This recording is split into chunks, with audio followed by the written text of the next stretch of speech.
Olá a todos e a todas, sou o Reverendo Haroldo aqui da Igreja Anglicana em Curitiba e vamos dar continuidade à nossa introdução à Teologia Sistemática de Paul Tillich, o item B7, que é Teologia e Filosofia, uma resposta. Na questão anterior, o Paul Tillich ele faz a pergunta: o que tem a ver a teologia com a filosofia? E agora ele ensaia uma resposta.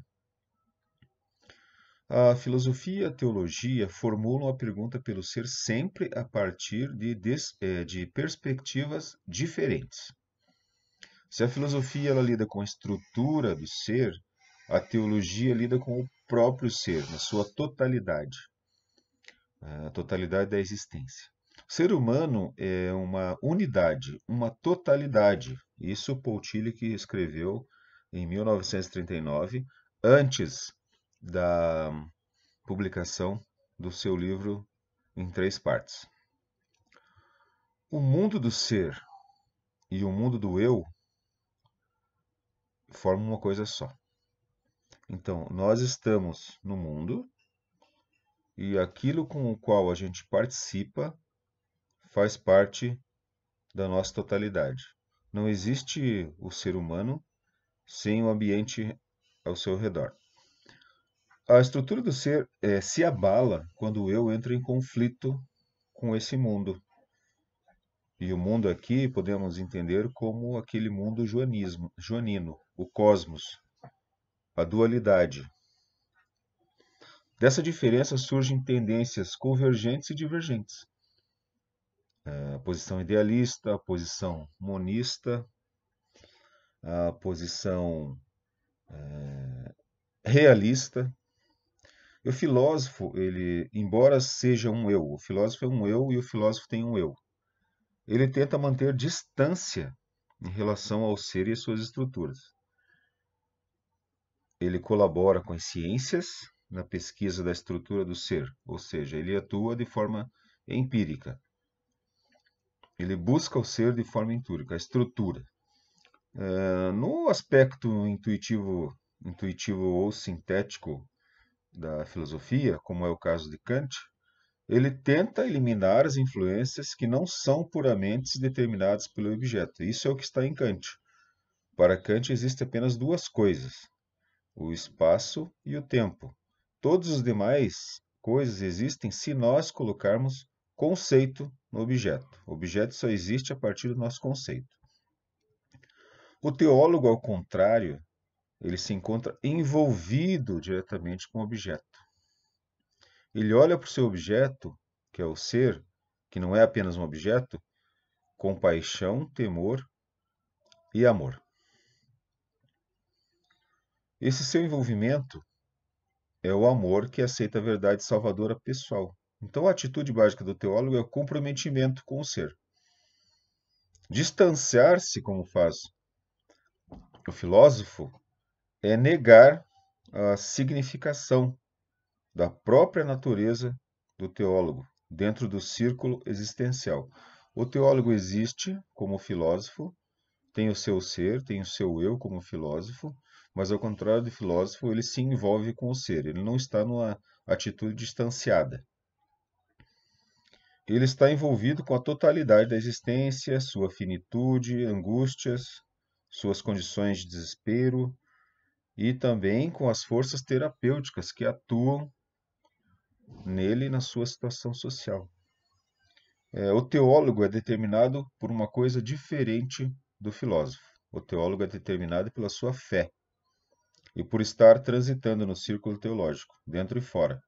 Então, o teólogo ele não prescinde necessariamente de uma pesquisa empírica, porque ele está baseado na fé, na sua teologia. A teologia é necessariamente existencial. A fonte da teologia é o Logos. O Logos, a fonte da filosofia é o Logos universal. E para a teologia é o Logos específico, objetivo, concreto. Ou seja, se para a filosofia o Logos é racional, intuitivo, para a teologia o Logos é concreto, objetivo. Ele se fez carne.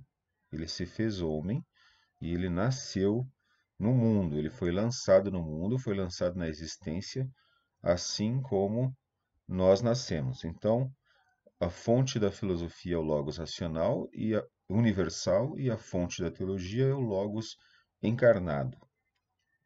Então, o teólogo tenta responder a pergunta sempre pelo logos da fé, pelo ser do logos da fé. Suas afirmações têm caráter soteriológico: tempo, espaço, exílio terrestre. Ele combina um pouco com Kant, mas ele se afasta desse tempo, porque ele exige ou sugere um tempo eterno, um espaço eterno e um exílio terrestre. Ele fala da autoalienação do sujeito, do centro espiritual, da vida pessoal, da comunidade, como uma possível transformação do novo ser. Então, o teólogo quer que o ser se transforme no novo ser pela iniciativa objetiva do Logos. O filósofo não tem esse objetivo de salvar o ser. Ocasionalmente, a filosofia da religião ela expressa essa preocupação última dentro de um sistema que já existe. Então, todo filósofo que for criativo, ele é um teólogo latente. Às vezes, um teólogo declarado. O filósofo é um teólogo na medida que a sua situação existencial e a sua preocupação última moldam sua visão filosófica. A resposta aqui buscada é: não existe conflito inevitável entre filosofia e teologia, e também não é possível uma síntese. O conflito pressupõe uma base comum sobre a qual se possa contender. Já o teólogo latente no filósofo luta contra o teólogo profissional. Essa situação é mais frequente. E não há conflito possível entre teologia e filosofia porque não há uma base comum para tal conflito. Então falta uma base comum. A ideia de uma síntese, que também o Tillich acha que não é possível, levou ao sonho de uma filosofia cristã, que ele considera como um termo enganoso. As marcas da tradição cristã não podem ser deletadas. Então, assim, o que houve de influência do mundo no mundo ocidental são três coisas que não tem como nenhum poeta, nenhum teólogo, nenhum historiador, nenhum psicólogo ou nenhum político deixar de lado, que é a seguinte: o tripé da cultura ocidental é a filosofia grega, a religião cristã, judaico-cristã, e o direito romano. Nada foge a isso. Mas a ideia de uma filosofia cristã no sentido mais estreito de uma filosofia, ela deve ser rejeitada. Tillich explica que o cristianismo não precisa de uma filosofia cristã. A reivindicação cristã, que o Logos se tornou concreto em Jesus Cristo, é ao mesmo tempo o Logos universal, mas que inclui a reivindicação de ser o Logos da mensagem cristã. Então, nenhuma filosofia que é fiel ao Logos universal pode contradizer o Logos concreto real, o Logos que se tornou carne. Mas Tillich explica que, se isso for verdadeiro, a teologia é a teologia. Obrigado pela atenção, até a próxima, um abraço a todos.